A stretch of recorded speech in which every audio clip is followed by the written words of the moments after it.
Good morning. Today's project for myself is to submit 3 RFPs that I have. And I know we talk a lot about RFPs on our Instagram and Facebook and stuff, and we show pictures of us working on proposals or doing some writing or whatever.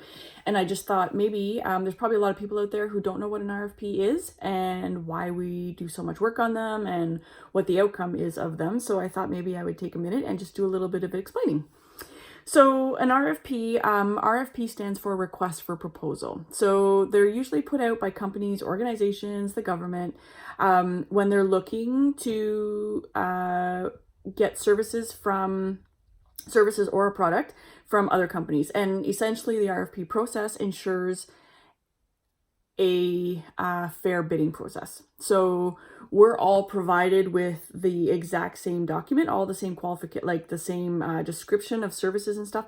And then from there, we all create a bid and submit our bid, and then it's evaluated based on a point system or however they have it set up that they're going to do that. Anyway, so it ensures that it's a fair bidding process. One, because it's open generally to anyone and everyone. And second, because it's all laid out by points and all the requirements are there. So the evaluators have to follow the requirements. So it's essentially a fair review. So what does an RFP include? So the one that I'm working on right now, I just finished one this morning and I'm just about to start on another one. So this one is a 4-page document. Sometimes they're just 1 page. Sometimes they can be something like this, 4, sometimes they're 10, sometimes they're 20, 30. And I've seen them as big as like 80, 90 pages. Generally, that tells you a little bit about the project, tells you about the amount of services that are going to be required, and most importantly, tells you about how big your proposal should be. So when I've responded to proposals that are 70 or 80 pages long, my proposal was usually about 170 pages, a lot of work.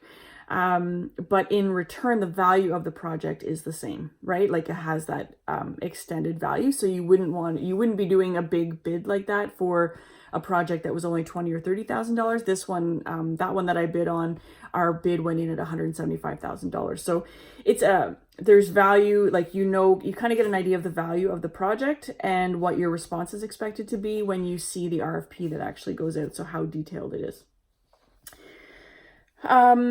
In the proposal, they'll tell you a little bit usually about the organization that's putting it out, or the company or whatever, a description about what they do. Then they tell you a bit about the event itself. So they'll talk to you about the event, the history of the event, and the scope of work.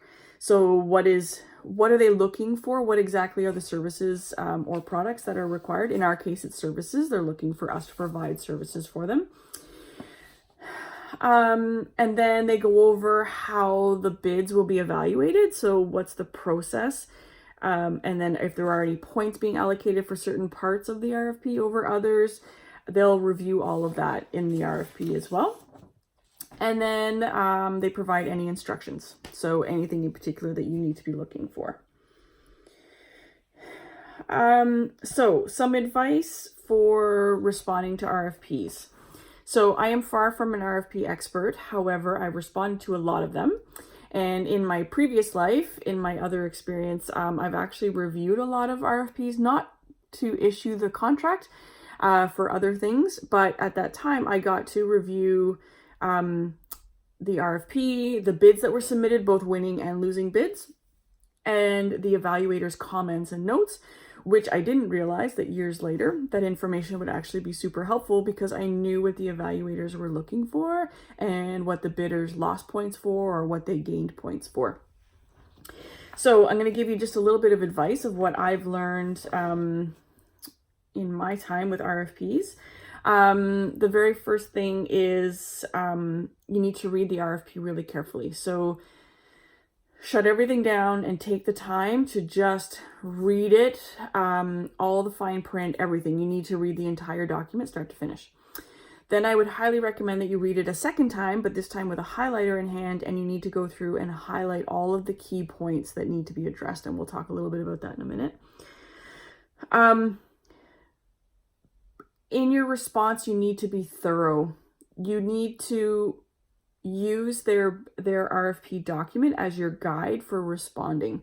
Don't ever assume that you know what they want from you to respond. They're going to tell you exactly what they want in the RFP document.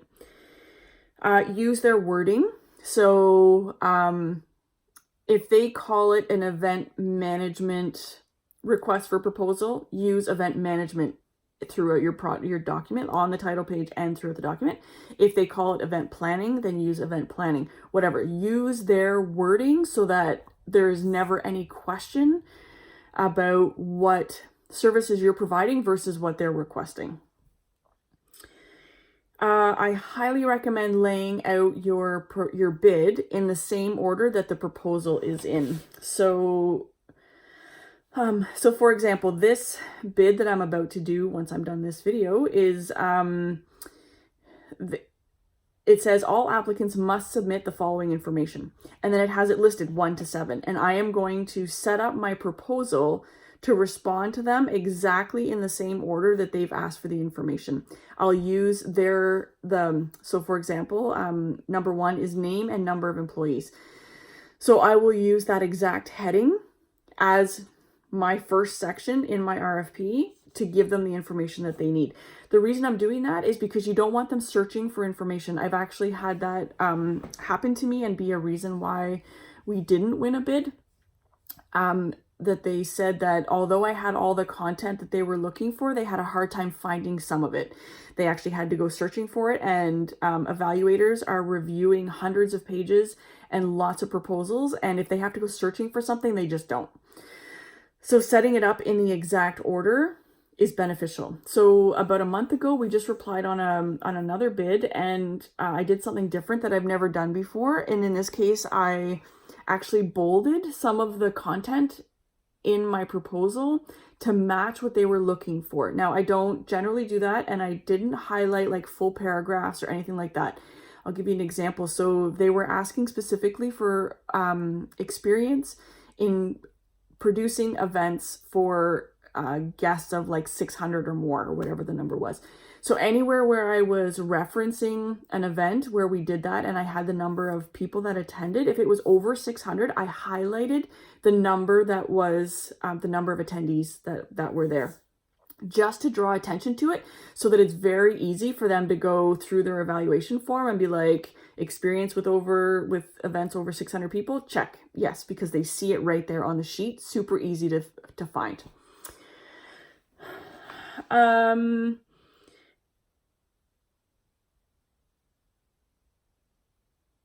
then, so the other really important thing about responding to an RFP is to follow their instructions.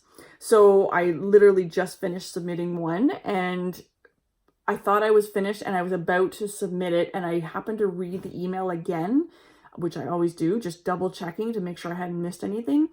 And sure enough, they had said that the bid needed to be submitted to a particular email address, which was different from what I had previously assumed. And so I was able to change that in time. I changed it on my cover page and then changed it in my actual email. So going through and making sure you read the instructions very carefully. Some instructions that are really important to note are going to be the date and time that it has to be submitted by. So it could say September 17th, 4 p.m. It has to be submitted before 4 p.m. Usually their time. They'll indicate if it's a different time zone. But for example, if it's submitted at 4:01, your bid is not valid and they will not review it. So you have to find all of those little details and make sure that you follow them. They'll tell you how you want it submitted. So generally speaking, nowadays, they want everything submitted electronically. We usually submit a PDF as opposed to a Word version, just because that's the right thing to do. But we are working on a proposal right now where they're actually looking for a hard copy. That's a bit old school, and it's been a long time since I've seen it done that way. But if I hadn't read this in time and I left the proposal to the very last minute, I wouldn't have had time to have the project shipped to them, because they're not local to me. It'd be different if the proposal needed to be submitted in Ottawa. Then at least that day I could drive it to their office and deliver it by hand. But in this case, I'm actually going to have it shipped by UPS. So I need to have this proposal done in advance. I need to go to Staples, have it printed, make it look all pretty because it's actually going as a physical file. They tell you very specifically in the RFP, if you listen and if you read, they tell you very specifically what they want. So little details like they want to know who the project lead is on this. You actually need to note that. Like just the fact that your name is on the cover or the fact that you're the only employee mentioned in the project, you need to actually address the fact that they've asked for you to tell them who the lead is on this project. And it's as simple as writing, the lead on this project will be whoever, name, contact information, whatever it is they've asked for. A couple things. One, never make assumptions. Never assume that they know what you're talking about. Never assume that that the information you provided in section A that's very similar to the information they're asking for in section B will just be, never assume that the evaluators will just be like, oh yeah, they answered that in A, I don't need to review it in B. That's not the case at all. You actually need to copy and paste the same information, if it's that similar, into both sections. You need to answer every question, address every issue. Never assume that they will know what you're talking about. And the last bit of advice is follow up on your proposal. So once your proposal's been submitted, they usually tell you when they plan to have the contract issued by. So set yourself a reminder to follow up with them after that date. Often they run late because they underestimate how much time it's going to take to review all the proposals. So you may get a response back saying that they just haven't finished reviewing them just yet, which is good news for you because that means they haven't issued the contract yet, so you're not out. But otherwise, please insist on getting a review of your RFP with whoever the lead on the project is. You can learn so much from them if you just ask the right questions about your proposal. So you want to ask, were you priced too high or priced too low? Did you have all the content? Was there something that stood out about your proposal that needs work? And don't take the comments personally. They review a lot of RFPs, and they like whoever the winning bid was, obviously they did something right. So if they can offer you advice that made that other proposal stand out and yours not so much, learn from that. Take it all in and figure out how you can do better next time. That's the only way. RFPs are really hard. They're a lot of work. I spend generally a full day on any one proposal. So you want to make sure that you're learning as you go so that they get easier and easier, but also so that you start winning more and more of them.